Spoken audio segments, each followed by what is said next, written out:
Dans les Actes des Apôtres, saint Paul demande aux habitants d'Éphèse « Avez-vous reçu le Saint-Esprit » Et là, ils répondent « Nous n'avons même pas entendu parler du Saint-Esprit ». Honnêtement, aujourd'hui, pour beaucoup de chrétiens, c'est un peu pareil. On a beau faire le signe de croix régulièrement, au nom du Père, du Fils et du Saint-Esprit. Amen. On a beau réciter le « Je crois en Dieu », on parle du Saint-Esprit. Je crois en l'Esprit Saint. Quand même, l'Esprit Saint, on ne le connaît pas très bien. C'est même la personne la plus méconnue de la Trinité. Jésus, bon, ok, on comprend. On a pu lire son histoire, il est Dieu fait homme. Et comme nous, le Père, on voit ce qu'est un Père. C'est le Père de Jésus, c'est notre Père. Bon, on peut comprendre un peu. L'Esprit Saint, c'est un esprit.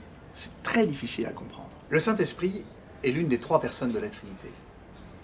Il est Dieu, un seul Dieu, avec le Père et le Fils. Il est l'amour échangé entre le Père et le Fils, le don mutuel fait entre le Père et le Fils.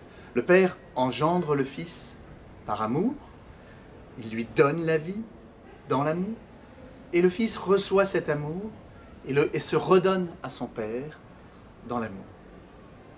Cet amour mutuel, c'est le Saint-Esprit. Vous avez tout compris, non? Jésus nous dit « L'Esprit de vérité, vous le connaissez, parce qu'il demeure en vous et il sera en vous. » La meilleure façon de connaître l'Esprit Saint, c'est de le laisser vivre en nous, de le laisser agir. On voit comment il agit, et du coup, on comprend qui il est. C'est exactement comme le vent. On ne le voit pas directement, mais on voit les effets qu'il produit. Le souffle que l'on sent sur notre visage, les feuilles qui bougent dans les arbres, ou parfois le bruit lorsque le vent est vigoureux. Si on n'est pas suffisamment attentif, on peut très bien passer complètement à côté. C'est très facile de vivre sans lui. Et pourtant, c'est tellement important.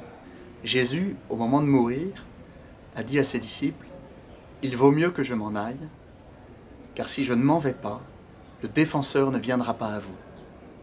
Mais si je pars, je vous l'enverrai. » S'il vaut mieux que Jésus parte pour qu'on reçoive l'Esprit Saint, c'est que c'est très important. Mais pourquoi avons-nous tant besoin du Saint-Esprit? On verra ça dans la prochaine vidéo.